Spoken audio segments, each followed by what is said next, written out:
Quand il y a eu le premier viol conjugal, où là, bon, quand même, je me suis dit, c'est pas possible, je ne suis vraiment rien, absolument rien, pour qu'il puisse arriver à me faire ça. Julie a été victime de violences conjugales. Son ancien mari a d'abord voulu la couper de ses proches. Ensuite viennent les insultes, les menaces de mort et finalement la violence physique. Mais Julie a mis du temps à réaliser la gravité de sa situation, prise dans un phénomène de dissociation face à l'insupportable. Ça vient du moment des viols, en fait, où à ce moment-là, on verrouille tout, quoi.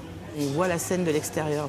Ou alors on se focalise sur des détails, comme par exemple le poil de chat qui est resté collé sur le canapé. Voilà, on le voit super bien à ce moment-là. C'est comme si on cherchait à sortir de soi. Enfin, on cherche. C'est pas volontaire. Hein. On sort de soi pour pas le vivre, en fait. Julie est aujourd'hui suivie dans l'unité de victimologie de l'hôpital Esquirol. Quand elle a retrouvé la sécurité dans un nouvel appartement, de nouveaux troubles sont apparus. Angoisse, flash des agressions, repli sur soi. Aujourd'hui, de longs échanges et des soins ciblés l'ont aidé à revivre. On retrouve son corps, voilà. On arrive à se sentir ce qu'on ne sentait plus du tout avant, en fait. Voilà. Et donc du coup, ça donne un déclic pour reprendre soin de soi. Juste s'habiller ou se coiffer un peu ou mettre une belle paire de chaussures et se trouver bien dedans.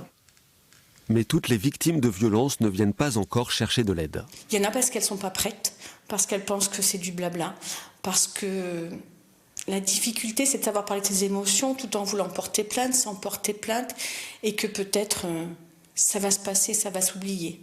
Ça ne s'oublie pas comme ça. Ça doit se travailler, ça doit se ranger proprement, quelque part. Et après, il y a relation toxique avec de 15 à 10 Avec une équipe spécialisée, l'unité de victimologie utilise de nombreuses thérapies comportementales et cognitives. Plus la prise en charge est précoce, plus elle est efficace, mais il est toujours possible de progresser. On peut reprendre une vie, on peut reprendre un cours de vie, on peut revoir des amis, on peut aller faire des activités, mais il y a une acceptation de « il m'est arrivé quelque chose, il y a une effraction dans ma vie, ma vie continue, mais elle continue comme ça ». Aujourd'hui, Julie reconstruit sa vie professionnelle et personnelle.